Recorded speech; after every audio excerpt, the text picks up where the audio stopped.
In a quiet coastal village where mornings glow with soft sunlight and evenings whisper with the sound of waves, three lives are about to cross in a way that will change everything. Elena, a humble fisherwoman, her strength comes from kindness, not power. She rises before the sun, carrying the weight of her world with quiet grace, a gentle heart, yet unbreakable. Victor, a wealthy merchant, respected by many, feared by some, a man who believes he understands the world until the world shows him a reflection he can no longer ignore. And Shiro, the loyal white dog who walks beside Elena like a shadow of hope, silent, observant, pure, a soul whose quiet dignity will remind the village what it truly means to stand tall. This is their story, a story of truth, of courage, and the moment when even the smallest heart can change the biggest mind. Every morning before the sun touched the sea, Elena and Shiro walked the harbor path. Fishermen greeted her with warm smiles.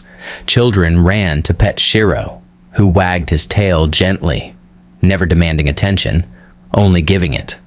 The village was simple, but in its simplicity lived peace. Until the day everything changed. A man arrived, Victor.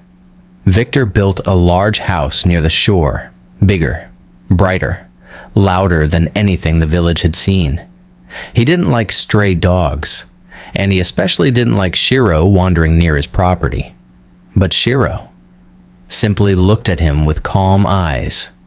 One evening, Victor's expensive fish crates were found torn open.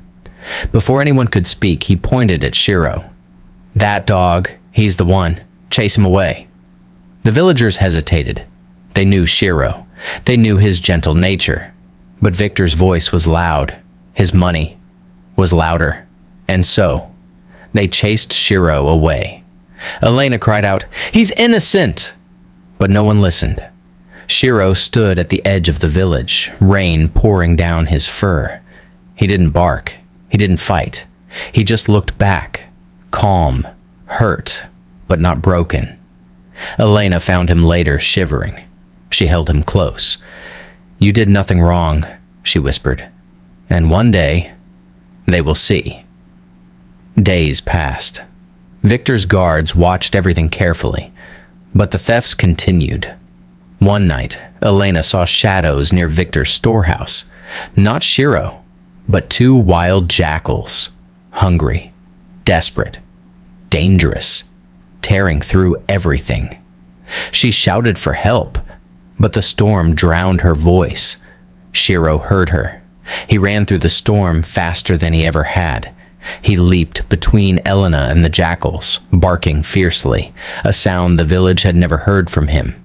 He fought with everything he had, not for praise, not for reward, but because Elena was his world.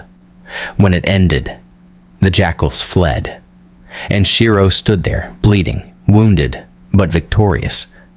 The villagers arrived at the right moment, and they saw him collapse in exhaustion. The truth was undeniable. Shiro had saved Victor's goods. Shiro had protected Elena. Shiro had done what no guard could. Victor stepped forward and knelt beside him. I was wrong," he whispered. But Shiro didn't wag his tail. He didn't bow his head. He simply looked at Victor, calm, dignified, and walked back to Elena. Forgiveness, without submission. Because forgiveness does not mean forgetting your worth. And respect is not something you beg for. It's something you carry. The next morning, the villagers gathered around Elena's home. They brought food, medicine, apologies. They offered everything. But Shiro remained gentle. He didn't hold grudges. He simply stayed close to Elena, the one person who never doubted him. Weeks later, Shiro returned to the shoreline. He stood tall, watching the waves, the sun painting his fur in gold.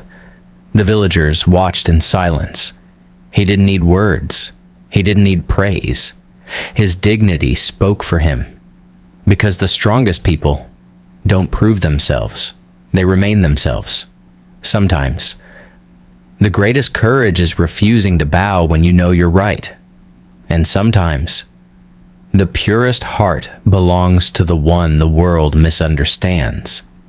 This is Shiro's story, a reminder to all of us: stand tall, even when the world doubts you, especially when you know your truth. Sometimes, standing alone feels heavier than giving in. But listen carefully. Losing everything is still better than losing yourself. You don't need a crowd to validate your truth. You don't need approval to know your worth. If your heart is clear, if your truth is strong, stand tall, even if your voice shakes, even if you stand alone. Because in the end, those who refuse to lose themselves don't just survive, they rise. And that's the real lesson. Never lose your identity. The world may doubt you today, but truth always stands taller tomorrow. Thank you for watching, and may you always have the courage to stand tall.